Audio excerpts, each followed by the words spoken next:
Absolutely. Talk to us about what's happened in Iran. You've got American detainees, quote unquote hostage prisoners, released, and you've got $6 billion now on its way. You and I know that's what's going to happen, on its way back into the hands of Iranian control. Peter, it's a wicked decision. It incentivises Iran to kidnap other Westerners. Thank heavens Australia joined 63 other nations just last days, in condemning Iran for closing down all the monitoring sites in Iran of the International Atomic Energy Agency over its nukes. So we've got Blinken and Biden handing over all this money, and at the very day the Iranians are closing down monitoring of their nuclear sites. It's wicked, it's stupid, and it's counterproductive, Peter. But what happened to the line that we don't negotiate with terrorists? $6 billion US, by the way, that's 10 billion. So for 6 American citizens who are stuck in Iran because they went there to see their families, it's $1 billion now to get them out. Is that the price next time? And you and I know what Iran will do with those billions. Let's go to the United States. You can't, even your most ardent Biden supporter, can't look past how much he is struggling. And this idea that he's going to be able to front presidential debates and acquit himself and his party well, it's just fanciful. So how do you deal with a lame duck president, given this is a president who wants to run? Most lame ducks don't want to run. Then you've got the issue with Harris, Kamala Harris. How do you bypass her, as they must? At the same time, you've got talk now of a woman on the ticket with Donald Trump. Tell us what you can about her. Give us your Democrat insider knowledge.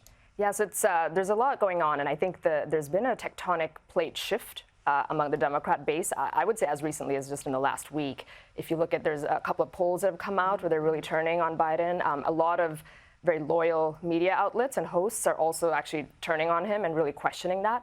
I think just because it's really impossible to ignore. It is undeniable now what the issue is, and it's starting to spill out. The problem, as you cite, Peta, is that it's not just him, but it's also the bottom of the ticket, where there's no confidence in Kamala Harris. She was never popular to begin with. And there is kind of this problem of how do they do the twofer, replace not just the top of the ticket, but also the bottom. That's really difficult. And also there's possibly some backlash. You live by the sword, you die by the sword. And if they peel her off, she was an identity politics play, will that fracture their And she could go rogue. She could go rogue. So tell me about the Trump side. And on the Trump side, I mean, Kristi Noem, former governor of South Dakota, has always been sort of in the orbit of people, of possible contenders, conservative, good record economically. She was kind of one of the sane people in a world gone insane in the wake of COVID in terms of leaving that state open. But she also is not very popular with the really populist wing of the base, actually. She's had some issues with eminent domain, not banning boys from girls' sports and things like that. So I think that in the end, I'd be surprised if ultimately she's the pick, but I think Trump is sort of just flirting with the idea that he's got a good tent and a good roster of folks to pick from. All right, let's go to China. What on earth is happening?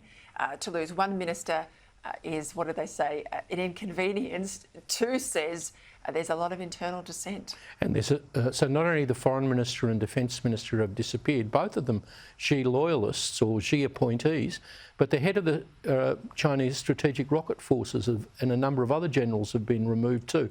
Now you've got to remember that China's doing this huge strategic nuclear build-up. That's very ominous that he's seeing that there are loyalists out there in the western deserts of China to supervise their rocket forces. What does all of this mean? Something's happening, Peter. It's a concern. Thank you both.